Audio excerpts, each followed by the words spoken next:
এসো গো কড়াকড়ি।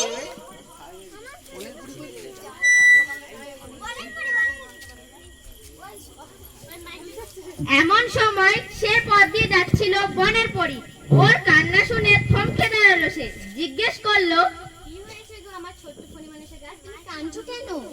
তুমি এসেছো বনের পরী, তোমার পায়ে পড়ি। তুমি আমার এই ছবি থেকে ছেড়ে পাতাগুলো পাল্টে দাও। পাতা পাল্টাতে চাও? বেশ, কিরকম পাতা চাও? তুমি আমায় খুব সুন্দর সোনার পাতা করে দাও।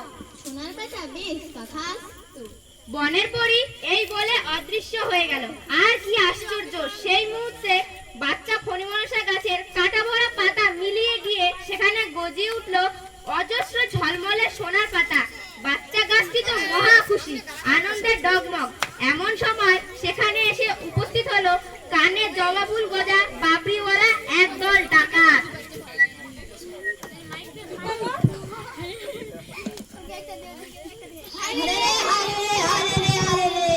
লুটোপুটি খাই ঘরে গভীর জারে রে, মোদের সঙ্গে শক্তিতে কেবা পারে রে।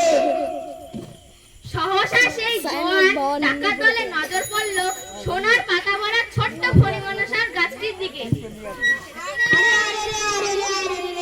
গাছটায় নিয়েছে সোনার পাতার ভারে রে, ছিঁড়ে ছিঁড়ে বড় লোক হয়ে যাব রে। হারে রে হারে রে হারে রে হারে রে। বলতে দেরি আছে কিন্তু নিতে দেরি নেই। নিমেষের মধ্যে ডাকাতেরা সব সোনার পাতা ছিঁড়ে নিয়ে পোটলা বেঁধে ওকে একবার ন্যাড়া করে দিল। উপর দিয়ে যাও।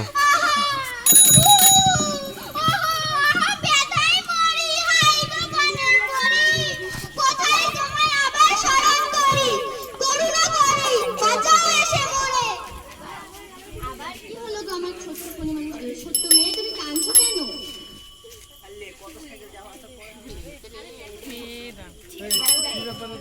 দেখো দেখো বনের পরী, যে দেখো কি সর্বনাশ করে রেখে গেছে ডাকাতেরা। তুমি এবার আমায় আবার আর সোনার পাতা চাই না, তুমি এবার আমায় কাঁচের পাতা দাও। বনের পরী অদৃশ্য হওয়ার সঙ্গে সঙ্গে ছোট ছোট গাছের পাতায় ঝলমলিয়ে উঠল ফণিমনসা গাছের সারা অঙ্গ। সেই গাছের পাতার উপর সূর্যের কিরণ পড়ে রামধনু রং ঝিকিমিকি খেতে লাগলো। মৃদুমন্দু বাতাসে দোলা লেগে সুমধুর টুংটাং শব্দ হতে লাগলো। কিন্তু এমন সময় আকাশ দিয়ে ধেয়ে এলো দুর্দান্ত ঝড়।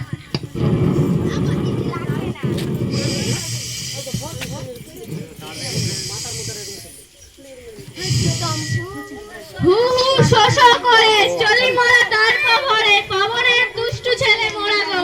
পত পত পত ওলাই পাতা, মট মট মট ভাঙি মাথা, ছোট বড় গাছের আগা গোড়া গো।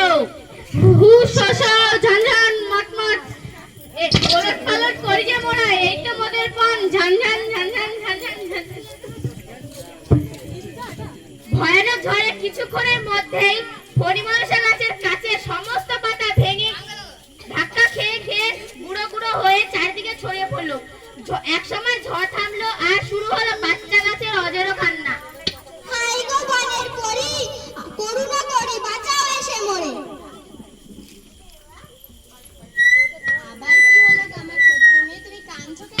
দেখো দেখো বনের পরী, যে দেখো কি সর্বনাশ হয়েছে আমার। এবার তো আমার আর কাজ পাত চাই না, তুমি এবার আমায় কচি সবুজ পালং শাকের মতো পাতা দাও। কচি পালং শাকের পাতা? বেশ। পরী অদৃশ্য হতেই ছোট ফণিমনসার গা ভরে দেখা দিল পালঙের মতন কচি নরম সবুজ পাতা। চোখ দেখলেই জুড়িয়ে যায়। আহ কি শান্তি! ছোট্ট গাছটির এবার যেন দেমাকে মাটিতে পা পড়ে না। মৃদুমন্দ বাতাসে হেলতে দুলতে লাগলো সে মজা করে। কিন্তু কি সর্বনাশ, একটা ছাগল এদিকে আসতেছে। যা কিছু পাই চিবিয়ে যে খাই, ঘুরে বেড়াই বেড়া গান গেয়ে গো। মোর কাছে সব লাগে মিষ্টি, ভগবানের অবাক সৃষ্টি। যা কিছু পাই চিবিয়ে গেলি, জুতো থেকে পানের খিলি। ও মা কি ভয়ানক, বাঁচাও আমায় দয়া করে। পালং পাতা তোর আগে মুড়াই মাথা, জিভে জল ধরছে তোরা পেয়ে গো।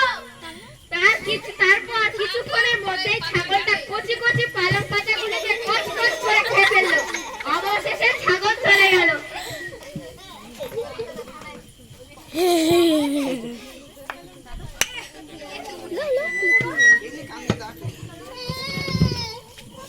হাই গো বনের পরি, এসো গো তাড়া করি, করুণা করিয়া বাঁচাও এসে মোরে। শোনো গো আমার ছোট্ট মেয়ে, আমি কাছ থেকে সব সচক্ষে দেখেছি, যে নিজের অবস্থা ও চেহারা নিয়ে সন্তুষ্ট থাকবে না, তার তোমার মতনই দুর্দশা হবে। কিছু কি শিক্ষা হয়েছে তোমার? এবার বলো কি চাও? আমার আর কিছুই চাই না বনের পরি, খুব শিক্ষা হয়েছে আমার। এবার তুমি আমার আগের মতো দয়া করে কাটা ভরা ছুচলেই পাতা ফিরিয়ে দাও, সেই শতগুণে ভালো। এর তো তোমার সুবুদ্ধি হয়েছে, বেশ তথাস্তু। দেখতে দেখতে ফণি মনসার গায়ে তার নিজের রস ভরা মোটা পাতা হয়ে গেল। আর কখনো সে মিছে বাইনাক্কা করেনি।